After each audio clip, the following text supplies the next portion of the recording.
Dear students, this is the third class for BCom 6th semester. The subject is auditing, fourth chapter, Ouching of Books of Accounts. Myself, Dr. Nagaratna Renkigodar, Assistant Professor, Department of Commerce, GFGC, Nesargi, District Belgavi. Students, in the last class we have studied about ouching of books of accounts, meaning, definition, objectives, etc. In this class, we have to study about ouching of receipts. So, ouching of receipts means ouching of cash receipts transactions, verifying the vouchers of the receipt side or debit side of the cash book. So, debit side of the cash book, the appearing transactions are opening balance, cash sales, receipts from debtors, receipts from bills receivable, interest, dividends on shares, rental income, commission, insurance claim received, royalties, sale of investments, receipts from sale of fixed assets, loans received, subscriptions received. These are the some items appearing on the debit side of the cash book. So cash book ಅದ debit side ಬರ್ತಕ್ಕಂತಹ ಈ ಐಟಮ್ಸನ್ನು ನಾವು as a auditor verify ಮಾಡಬೇಕಾಗ್ತದೆ.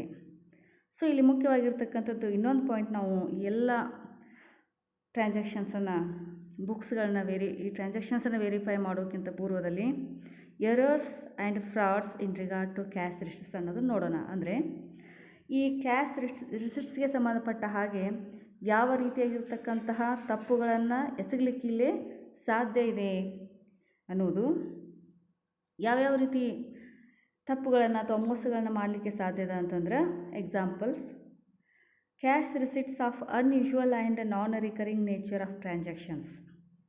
ಅಂದರೆ unusual, ಯಾವಾಗಲಾದರೂ ಒಂದ್ಸಲ ಆಗ್ತಕ್ಕಂಥ transactions, they are not in the nature of recurring, ಮೇಲಿಂದ ಮೇಲೆ ಆಗ್ತಕ್ಕಂತಹ ವಹಿವಾಟುಗಳು ಅವಾಗಿರುವುದಿಲ್ಲ. ಉದಾಹರಣೆಗೆ ಸೇಲ್ ಆಫ್ ಸ್ಕ್ರ್ಯಾಪ್ಸ್ ಆಗಿರ್ಬೋದು ಅಥವಾ ಮಷಿನರೀಸ್ ಆಗಿರ್ಬೋದು. ಸೊ ಇಂಥವು ಪ್ರತಿದಿನ ಆಗ್ತಕ್ಕಂತಹ ಟ್ರಾನ್ಸಾಕ್ಷನ್ಸ್ ಅಲ್ಲ. ಸೊ ಅಂಥ ಟ್ರಾನ್ಸಾಕ್ಷನ್ಸಲ್ಲಿ ಮೋಸಗಳನ್ನ ಮಾಡುವ, ತಪ್ಪುಗಳನ್ನು ಎಸಗಿಸ್ತಕ್ಕಂತಹ ಸಾಧ್ಯತೆಗಳಿರುತ್ತವೆ. ಇನ್ನು discount allowed May be over stated. Sale ಮಾಡೋ ಟೈಮ್ದೊಳಗೆ ಡಿಸ್ಕೌಂಟ್ ಅಲೋ ಮಾಡ್ತೀವಿ ನಾವು, ಕಂಪ್ನಿಯವರು ಡಿಸ್ಕೌಂಟ್ ಕೊಡ್ತಾರೆ, ಅದನ್ನು ಹೆಚ್ಚು ಪ್ರಮಾಣದಲ್ಲಿ ತೋರಿಸ್ತಕ್ಕಂಥ ಸಾಧ್ಯತೆ. ಫಾರ್ ಎಕ್ಸಾಂಪಲ್, ಒಂದು 100 ರೂಪಾಯಿ ಸೇಲ್ಸ್ ಆಗಿತ್ತು ಅಂತಂದರೆ ಅದಕ್ಕೆ 2% ನಾವು ಡಿಸ್ಕೌಂಟ್ ಇತ್ತು ಅಂದರೆ 100 ರೂಪಾಯಿಗೆ 2 ರೂಪಾಯಿ ಏನಾಗ್ತದೆ, ಡಿಸ್ಕೌಂಟ್ ಹೋಗಿ ಕಂಪ್ನಿಯವ್ರು ಎಷ್ಟು ರಿಸೀವ್ ಮಾಡಬೇಕು, 98 ರೂಪೀಸ್ ರಿಸೀವ್ ಮಾಡಬೇಕು. ಸೊ ಅದೇ ಅದನ್ನು instead of showing it at 2%, if they show it as 10%, okay, ಅಂದ್ರೆ 100ಕ್ಕೆ 2 ರೂಪಾಯಿ ಡಿಸ್ಕೌಂಟ್ ತೋರಿಸೋ ಬದಲಿ 100ಕ್ಕೆ 10 ರೂಪಾಯಿ ತೋರಿಸಿದ್ರು ಅಂತಂದ್ರೆ ಅವಾಗಲ್ಲೇನಾಗ್ತದೆ, ಕ್ಯಾಶ್ ರಿಸೀವ್ ಅಮೌಂಟು ಕೇವಲ 90 ರೂಪಾಯಿ ಆಗ್ತದೆ. ಸೊ ಹೀಗಾಗಿ ಅಲ್ಲಿ ಕ್ಯಾಶ್ ರಿಸೀವ್ ಅಮೌಂಟನ್ನು ಕಡಿಮೆ ತೋರಿಸೋದ್ರ ಮುಖಾಂತರವಾಗಿ, ಅಂದರೆ ಡಿಸ್ಕೌಂಟ್ ಅಲೌಡ್ ರೇಟನ್ನು ಹೆಚ್ಚು ತೋರಿಸಿ ಕ್ಯಾಶ್ ರಿಸೀವನ್ನು ಕಡಿಮೆ ತೋರಿಸಿ ಮೋಸ ಮಾಡುವ ಸಾಧ್ಯತೆಗಳಿರುತ್ತವೆ. ನಂತರ cash receipts may be understated, ಪಡೆದಿರ್ತಕ್ಕಂಥ ಹಣವನ್ನು ಕಡಿಮೆ ಪ್ರಮಾಣದಲ್ಲಿ ತೋರಿಸ್ತಕ್ಕಂಥದ್ದು. Receipts from customer may not be recorded. ನೋಡಿ, ಕಸ್ಟಮರ್ನಿಂದ, ಗ್ರಾಹಕನಿಂದ ಪಡೆದಿರ್ತಕ್ಕಂಥ ಹಣವನ್ನು ಅದನ್ನು ನಮೂದು ಮಾಡದೇ ಇರತಕ್ಕಂಥದ್ದು. Cash sales may not be recorded, ಮಾರಾಟ ಮಾಡಿ ಬಂದಿರತಕ್ಕಂಥ ಹಣವನ್ನು ಅದನ್ನು ಕೂಡ ರೆಕಾರ್ಡ್ ಮಾಡದೇ ಇರತಕ್ಕಂಥದ್ದು. Cash sales may be understated, cash sale ಆಗಿರ್ತಕ್ಕಂಥದ್ದನ್ನು ಕಡಿಮೆ ಪ್ರಮಾಣದಲ್ಲಿ ತೋರಿಸ್ತಕ್ಕಂಥದ್ದು. Cash sales may be recorded as credit sales. ನೋಡಿರಿ, ನಾವು ಕ್ಯಾಶ್ ಸೇಲ್ಸ್ ಮಾಡಿರ್ತೀವಿ ಅಂದ್ರೆ ಮಾರಾಟ ಮಾಡಿ ಅದರಿಂದ ಹಣವನ್ನು ಪಡೆದು, ಬಟ್ ಅದನ್ನೇನು ಏನಂತ ತೋರಿಸೋದು, ಯಾವ ರೀತಿ ರಿಕಾರ್ಡ್ ಮಾಡೋದು, ಕ್ರೆಡಿಟ್ ಸೇಲ್ಸು, ಉದ್ರಿ ವ್ಯಾಪಾರ ಅಂತ ತೋರಿಸ್ತಕ್ಕಂಥದ್ದು. ಅಂದರೆ ಹಣವನ್ನು ಪಡೆದೇ ಇಲ್ಲ ಅಂತ ಎಂಟ್ರಿ ಮಾಡ್ತಕ್ಕಂಥದ್ದು. Good debts May be recorded as bad debts. Good debts ಅಂದ್ರೇನು, ನಾವು ಮುಂದಿನ ದಿನಮಾನಗಳಲ್ಲಿ ಆ ಹಣವನ್ನು ಹಿಂತಿರುಗಿ ಪಡೀಲಿಕ್ಕೆ ಸಾಧ್ಯತೆಗಳಿರುತ್ತವೆ, ಅವಕ್ಕೆ ಗುಡ್ ಡೆಟ್ಸ್ ಅಂತ ಕರಿತೀವಿ ನಾವು. ಬ್ಯಾಡ್ ಡೆಟ್ಸ್ ಅಂತಂದ್ರೆ irrecoverable amount, it cannot be recovered from the debtors. So ಅವು ಮುಳುಗಿ ಹೋಗಿರ್ತಕ್ಕಂತಹ ಹಣ ಆಗಿರ್ತದೆ. ಸೊ ಅದನ್ನು ಗುಡ್ ಡೇಟ್ಸು ಬರ್ತಕ್ಕಂಥ ಹಣವನ್ನು ಕೂಡ ನಾವು ಬ್ಯಾಡ್ ಅಂತ ನಮೂದು ಮಾಡ್ತಕ್ಕಂಥದ್ದು. ಡಿಲೇಯಿಂಗ್ ಡಿಪಾಸಿಟಿಂಗ್ ಇಂಟು ಬ್ಯಾಂಕ್ ಒಳಗೆ ಹಣವನ್ನು ಡಿಪಾಸಿಟ್ ಮಾಡ್ತಕ್ಕಂಥದ್ದನ್ನು ಡಿಲೇ ಮಾಡೋದು. ಮಾರಾಟ ಮಾಡಿರ್ತಕ್ಕಂಥ ಹಣವನ್ನು ಪ್ರತಿದಿನ ಅದನ್ನು ಏನು ಮಾಡಬೇಕು, ಅವತ್ತಿಂದ ಅವತ್ತು ಬ್ಯಾಂಕಲ್ಲಿ ಡಿಪಾಸಿಟ್ ಮಾಡಬೇಕು, ಬಟ್ ಅದನ್ನು ಡಿಲೇ ಮಾಡ್ತಕ್ಕಂಥದ್ದು. Next deposited into bank may be overstated, ಹಣವನ್ನು ಬ್ಯಾಂಕ್ನಲ್ಲಿ ಏನು ಡಿಪಾಸಿಟ್ ಮಾಡಿರ್ತಾರಲ್ಲ ಅದನ್ನು ಹೆಚ್ಚಿನ ಪ್ರಮಾಣದಲ್ಲಿ ತೋರಿಸ್ತಕ್ಕಂಥದ್ದು. Incorrect totalling or balancing of cash ಬುಕ್ಕದ ಬ್ಯಾಲೆನ್ಸಿಂಗನ್ನು ಇನ್ಕರೆಕ್ಟಾಗಿ ಮಾಡ್ತಕ್ಕಂಥದ್ದು. ಇವೆಲ್ಲವೂ ಕೂಡ ಏನಪ್ಪ ಅಂತಂದ್ರೆ ಕೆಲವೊಂದಿಷ್ಟು ಕ್ಯಾಶ್ ಬುಕ್ಕಲ್ಲಿ ಎಸಗತಕ್ಕಂತಹ ತಪ್ಪುಗಳು ಅಥವಾ ಮೋಸಗಳು ಅಂತ ನಾವು ಹೇಳ್ತಾ ಇದ್ವಿ. ಸೊ ಇನ್ನು ವಾಚಿಂಗ್ ಆಫ್ ಇದನ್ನೆಲ್ಲ ನಾನು ಅಲ್ಲಿಂದ ಕೆಲವೊಂದಿಷ್ಟು ಐಟಮ್ಸನ್ನು ಕೊಟ್ಟಿದ್ದೆ. ಯಾವ್ಯಾವ ಐಟಮ್ಸನ್ನು ನಾವು ವಾಚ್ ಮಾಡಬೇಕಾಗ್ತದೆ, ವೆರಿಫೈ ಮಾಡಬೇಕಾಗ್ತದೆ ಅಂದ್ರೆ first one opening balance. Comparing, ಇಲ್ಲಿ ಏನು ನಾವು ವಾಚ್ ಮಾಡಬೇಕು ಅಂತಂದ್ರೆ ವೆರಿ ಸಿಂಪಲ್ ಇರ್ತದೆ. Comparing opening balance with the closing balance of cash ಬುಕ್ಕದ ಲಾಸ್ಟ್ ಇಯರು ಓಪನಿಂಗ್ ಬ್ಯಾಲೆನ್ಸು ಮತ್ತು ಈಗಿನ ಕ್ಲೋಸಿಂಗ್ ಬ್ಯಾಲೆನ್ಸು ಸರಿಯಾಗಿ ಕ್ಯಾರಿ ಫಾರ್ವರ್ಡ್ ಆಗಿದಾವೋ ಇಲ್ಲೋ ಅನ್ನೋದನ್ನು ಇಲ್ಲಿ ಆಡಿಟರ್ ವಾಚ್ ಮಾಡಬೇಕಾಗ್ತದೆ. ಇನ್ನು ಸೆಕೆಂಡ್ ಇಂಪಾರ್ಟೆಂಟ್ ಯಾವುದಪ್ಪ ಅಂತಂದ್ರೆ ವಾಚಿಂಗ್ ಆಫ್ ಕ್ಯಾಶ್ ಸೇಲ್ಸ್ ಅಂತ ಮಾರಾಟ ಮಾಡಿರ್ತೀವಲ್ಲ, ಹಣಕ್ಕಾಗಿ ಮಾರಾಟ ಮಾಡಿರ್ತಕ್ಕಂಥದ್ದನ್ನು. ಸೊ ಅಲ್ಲಿ ಯಾವ ಡಾಕ್ಯುಮೆಂಟ್ಗಳನ್ನು ನಾವು ಚೆಕ್ ಮಾಡಬೇಕು ಅಂತಂದ್ರೆ ಆಡಿಟರ್ ಯಾವ ಡಾಕ್ಯುಮೆಂಟ್ಗಳಂತ ಮುಖ್ಯವಾಗಿರ್ತಕ್ಕಂತಹ ಇಲ್ಲಿ 5 ಡಾಕ್ಯುಮೆಂಟ್ಗಳನ್ನ ಆಡಿಟರ್ ಚೆಕ್ ಮಾಡಬೇಕಾಗ್ತದೆ. ಒಂದು sales invoices, cash sales summary, copies of cash memo, stock register, discount policy. ಈ 5 ಪುಸ್ತಕಗಳನ್ನು ಲೆಕ್ಕ ಪರಿಶೀಲಿಸಬೇಕಾಗುತ್ತದೆ. ವಾಚಿಂಗ್ ಪ್ರೊಸೀಜರ್ ಯಾವ ರೀತಿ ಇರ್ತದೆ ಅಂತಂದ್ರೆ first of all he has to check internal check. ಏನು ಚೆಕ್ ಮಾಡಬೇಕಂತಂದ್ರೆ ಆಂತರಿಕ ಪರಿಶೀಲನೆ ಯಾವ ರೀತಿಯಾಗಿರ್ತದೆ ಅನ್ನೋದನ್ನು ಚೆಕ್ ಮಾಡಬೇಕಾಗ್ತದೆ. ಸೊ ಇಲ್ಲಿ he should examine the system of internal check relating to receipts from cash sales to ensure no loopholes on omission of cash sales and prompt banking into the bank. ಅಂತಂದರೆ ಯಾವುದೇ ರೀತಿಯಾಗಿರ್ತಕ್ಕಂತಹ ವಹಿವಾಟು, ಮಾರಾಟ ಮಾಡಿರ್ತಕ್ಕಂಥ ವಹಿವಾಟು ನಮೂದಾಗದೆ ಉಳಿದಿರಬಾರ್ದು. ಅಂದರೆ ಪ್ರತಿಯೊಂದು ಟ್ರಾನ್ಸಾಕ್ಷನ್ನು ಕೂಡ ಎಂಟ್ರಿ ಆಗಿರಬೇಕು ಅನ್ನೋದನ್ನು ಎನ್ಶೋರ್ ಮಾಡ್ಕೊಳ್ಬೇಕಾಗ್ತದೆ. ಅದರ ಜೊತೆಗೆ ಪ್ರತಿದಿನ ಮಾರಾಟ ಮಾಡಿ ಬಂದಿರತಕ್ಕಂಥ ಹಣವನ್ನು ಬ್ಯಾಂಕಿನಲ್ಲಿ ಡಿಪಾಸಿಟ್ ಮಾಡ್ಯಾರೋ ಇಲ್ಲೋ ಅಂತ ನೋಡ್ಕೊಳ್ಳಿಕ್ಕೆ ಸೊ ಅಂಥ ಸ್ಟ್ರಾಂಗ್ ಆಗಿರ್ತಕ್ಕಂಥ ಒಂದು ಇಂಟರ್ನಲ್ ಚೆಕ್ ಸಿಸ್ಟಮ್ ಅದೋ ಇಲ್ಲೋ ಅನ್ನೋದನ್ನು ಮೊದಲು ತನಗೆ ಏನು ಮಾಡಬೇಕು ಅಂತಂದ್ರೆ ಆಡಿಟರು ಅದನ್ನು ಖಾತ್ರಿಪಡಿಸ್ಕೊಳ್ಬೇಕಾಗ್ತದೆ.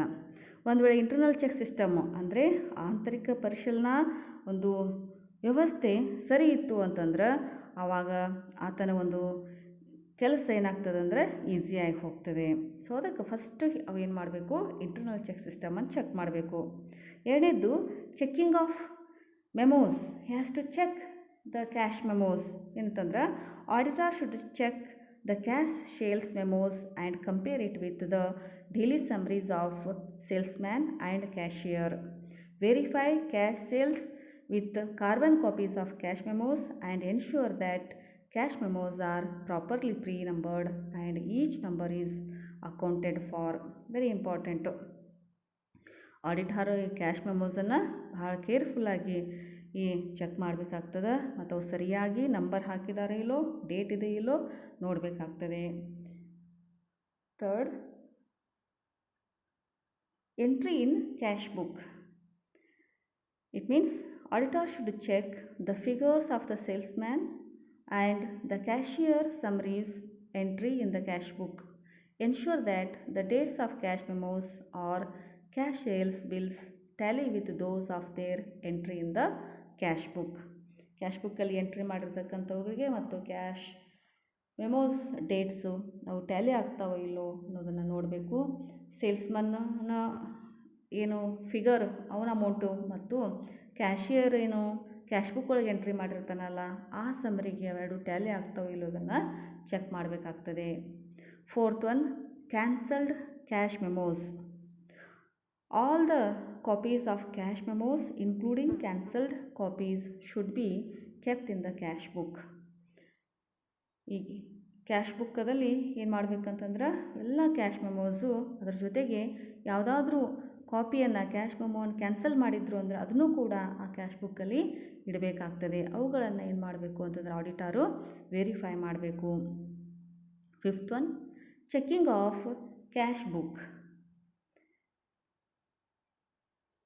Auditor should compare the cash book with the general ledger and bank paying-in slips. He should see the dates on the cash memos should tally with those entered in the cash book, and also see that all cash sales proceeds have been deposited daily in the bank. Cash ಬುಕ್ಕನ್ನು verify ಮಾಡುವಾಗ ಆತ ಏನು ಮಾಡಬೇಕು ಅಂತಂದ್ರೆ cash book ಮತ್ತು general ಲೆಜರು paying ಇನ್ slips ಜೊತೆ ಏನು ಮಾಡಬೇಕು, ಕಂಪೇರ್ ಮಾಡಬೇಕಾಗ್ತದೆ. ಅಂದ್ರೆ ಅವು ಅಮೌಂಟು ಒಂದಕ್ಕೊಂದು ಟ್ಯಾಲಿ ಆಗ್ತಾವೆ ಇಲ್ಲೋ ಅನ್ನೋದನ್ನು ನೋಡಬೇಕು.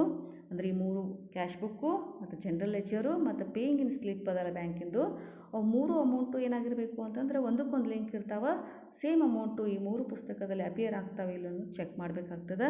ಅದ್ರ ಜೊತೆಗೆ ಡೇಟನ್ನು ಚೆಕ್ ಮಾಡ್ಕೋಬೇಕು ಮತ್ತು ಪ್ರತಿದಿನ ಆ ಹಣವನ್ನು ಬ್ಯಾಂಕಿನಲ್ಲಿ ಡಿಪಾಸಿಟ್ ಮಾಡಿದಾರೋ ಇಲ್ಲೋ ಅನ್ನೋದನ್ನು ನೋಡ್ಕೊಳ್ಬೇಕಾಗ್ತದೆ. 6th one, checking of price lists. Auditor ಏನು ಮಾಡಬೇಕು ಅಂದರೆ ಪ್ರೈಸ್ ಲಿಸ್ಟನ್ನು ಚೆಕ್ ಮಾಡಬೇಕಾಗ್ತದೆ. Here auditor should obtain and verify the price lists and compare the price list with cash sale memo. If a cash memo has been cancelled, its original copy should be inspected because there could be a possibility of misappropriation of the amount thereof. See, price list ಯಾಕೆ ಮಾಡಬೇಕು ಅಂತಂದ್ರೆ ಅದನ್ನು compare ಮಾಡಬೇಕು ಅಂತಂದ್ರೆ cash sales memo ಜೊತೆಗೆ ಅಲ್ಲೇನಾದರೂ amount ಮಿಸ್ಅಪ್ರಾಪ್ರಿಯೇಟ್ ಆಗ್ತಕ್ಕಂಥ chances ಇರ್ತಾವೆ, ಅಲ್ಲಿ ಮಿಸ್ಟೇಕ್ ಮಾಡೋ ಚಾನ್ಸ್ ಇರ್ತದೆ. ಅದಕ್ಕಾಗಿ ಪ್ರೈಸ್ ಲಿಸ್ಟನ್ನು ಕೂಡ ಆಡಿಟರ್ ಚೆಕ್ ಮಾಡಬೇಕಾಗ್ತದೆ. ಮೋಸ್ಟ್ ಇಂಪಾರ್ಟೆಂಟ್ ಇನ್ನೊಂದು ಏನಪ್ಪ ಅಂತಂದರೆ ಡಿಸ್ಕೌಂಟ್ ಪಾಲಿಸಿಯನ್ನು ವೆರಿಫೈ ಮಾಡಬೇಕು auditor. Discount policy, the auditor should ensure that the policy of allowing discount to customers is uniformly followed. ಎಲ್ಲ ಕಸ್ಟಮರ್ಗೂ ಸೇಮ್ ಡಿಸ್ಕೌಂಟ್ ಪಾಲಿಸಿಯನ್ನು ಫಾಲೋ ಮಾಡಿದಾರೋ ಇಲ್ಲೋ ನೋಡೋದು ಭಾಳ ಅವಶ್ಯದ.